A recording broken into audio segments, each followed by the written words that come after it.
Hello, हर हर महादेव। सभी को तो स्वागत है मेरे YouTube चैनल दीप लाइफस्टाइल में। आशा करता हूँ आप सब ठीक होंगे।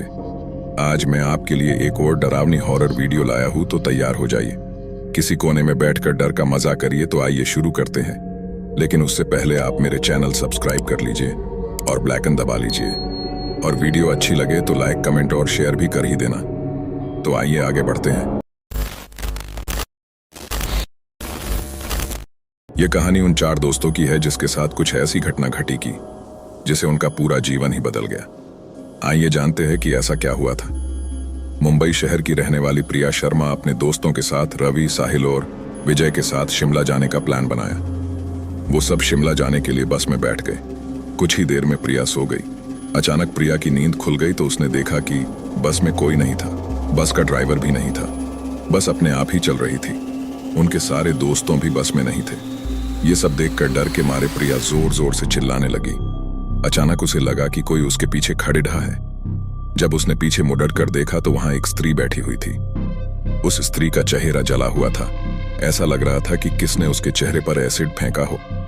ऐसा भयंकर चेहरा देखकर प्रिया ने चिल्लाना शुरू कर दिया, बचाओ बचाओ बचाओ। और अचानक प्रिया की नींद उड़ गई। वो एकदम डरी हुई और पसीने से पूरी भीग गई थी। पास में बैठे हुए विजय ने पानी की बोतल दी और बोला, शायद तुम्हें कोई सपना देखा होगा। थोड़ी ही देर में सब शिमला पहुंच गए और एक होटल पर रात बिताने के लिए गए। दूसरे दिन वो सब साथ में मिलकर होटल के पास वाले पहाड़ पे घूमने जाने का नक्की किया। करीबन आधे घंटे में वो सब पहाड़ की सबसे ऊंची शिखर पर पहुंच गए। वहीं से नीचे देखने पर घने लीलेछम पेड़ पौधे काफी सुंदर दिख रहे थे। अचानक साहिल चौंक गया और बोला, नीचे देखो, कोई खड़ा है, लगता है कोई स्त्री है।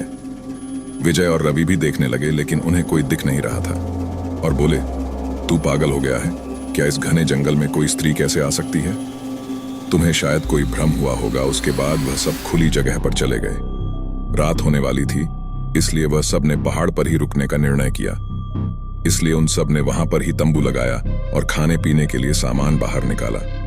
प्रिया की बैग तंबू के बाहर थी, इसलिए वह लेने के लिए बाहर गई तो वहां पर उसे किसी की आवाज सुनाई दी। प्रिया उस आवाज की ओर अपनी नजर घूम आती है तो उन्हें सामने से कोई 3 आदमी आते हुए दिख रहे थे। उनके हाथ में धारदार हथियार देखकर प्रिया डर जाती है और दौड़ के तंबू के अंदर आ जाती है।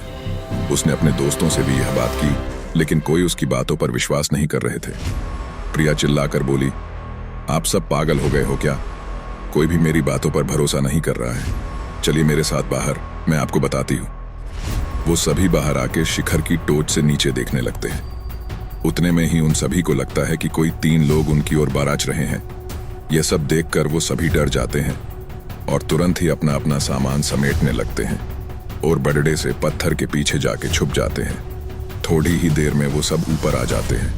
प्रिया देख रही है कि उनके हाथ, पैर और सिर आम आदमी जैसे बिल्कुल नहीं थे। वो सब एक जगह पे बैठ जाते हैं और कुछ तांत्रिक विद्या शुरू करते हैं। उनमें से एक आदमी अपनी हाथों की उंगली को काट देता है, लेकिन अंधेरे की वजह से उन्हें कुछ भी ठीक से दिखाई नहीं देता है। अचानक उन चारों ने देखा कि एक औरत उन आदमियों के बीच में आके लेट जाती है। कोई नहीं जानता कि आखिर वो औरत वहां पे पहुंची कैसे। प्रिया ने कहा, मुझे कुछ समझ नहीं आ रहा है, आखिर यह सब हो क्या रहा है? मुझे बहुत ही डर लग रहा है। एक के बाद एक वो तीनों उस औरत को सूंघने लगे। वहीं पे अचानक उस औरत ने अपनी उंगली उठाई और हमारी तरफ इशारा करने लगी। हम सब डर गई। वो तीनों उस औरत को छौड़ाकर हमारी ओर बढ़ने लगे। हम सब पहाड़ी से नीचे होटल की ओर दौड़ने लगे। हमारी आवाज सुनकर वो तीनों हमारी ओर दौड़ने लगे। प्रिया और साहिल सबसे आगे थे और विजय और रवि उनके पीछे दौड़ रहे थे।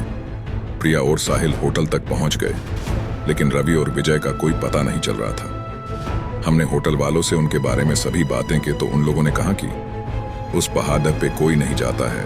वो पहाड़ शार्पित है। जो भी वहां जाता है वो कभी वापस नहीं आता है। आपकी किस्मत अच्छी थी कि आप अभी जिंदा हैं, लेकिन हमारे दोस्त रवि और विजय कभी भी वापस लौट के नहीं आए। हमने उन्हें ढूंढने का बहुत ही कोशिश की, पुलिस कंप्लेन भी करवाई, लेकिन कोई फर्क नहीं पड़ी।